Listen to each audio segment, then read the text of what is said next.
那美国总统拜登和中国国家主席习近平伫 APEC 场边会谈，讲到台海，拜登是强调一中政策未改变。不过，习近平表示，美国若真是要维护台海和平，就要反对台湾独立。那咱外交部是批评习近平的言论颠倒是非，中国不三时咧军演起无空，才是破坏台海和平。 两人握手致意，美国总统拜登甲中国国家主席习近平伫 APEC 峰会场边进行任内最后一摆会晤，双方拢希望美中能保持沟通对话。中方愿同美国政府继续保持对话，拓展合作，管控分歧。We haven't always agreed,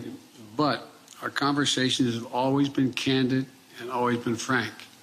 We have never kidded one another. 双方也伫台海议题，搁再互相表示态度。拜登搁再强调美国一中政策不变，台湾议题和平解决。习近平是画下台湾问题、民主人权、独立制度、法定权利4条红线，更加真罕地强调总统赖清德，强调美方想要维护台海和平，关键是要认清赖清德甲民进党当局的台独本性，明确反对台独，支持和平统一。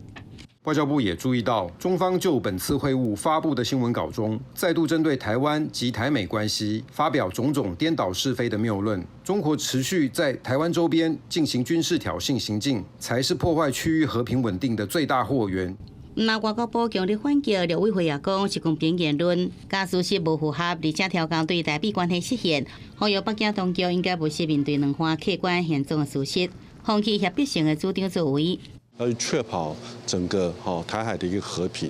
重点是在于我们台湾要有自己的一个军事的实力，用这样的一个实力来去嚇阻北京不敢随便的动用武力。学者认为，习近平想要借由拜习会向未来川普新政府来发话，希望美中关系唔拿竞争，也有合作的可能性。台湾方面是要更加小心来应应两方关系可能的变化。记者综合报道。